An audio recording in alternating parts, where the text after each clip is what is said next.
Hola chicas, bienvenidas a mi canal de YouTube.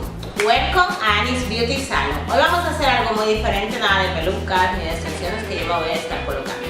Vamos a colocar unas extensiones adhesivas porque siempre las chicas me preguntan y he notado que no tengo vídeo de colocación de extensiones adhesivas ni queratina. Eso va a venir muy pronto, las de queratina.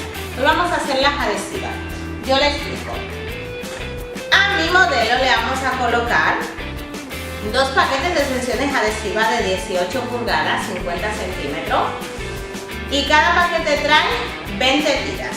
Las tiras son así, ¿vale? Entre las adhesivas y la queratina yo me quedo con las adhesivas porque le hacen menos daño al pelo. Entonces yo voy a colocarlas ahora y les voy a mostrar el paso a paso de cómo queda. Este método está muy bien para clientas que tienen el pelo fino como ella, para hacer volumen y darle largura. Le mostraré también en la siguiente parte del vídeo cómo se la he quitado porque ella antes tenía extensiones adhesivas y se la hemos quitado. Le hemos hecho también un baño de color para darle vida a su pelo y ahora la vamos a colocar.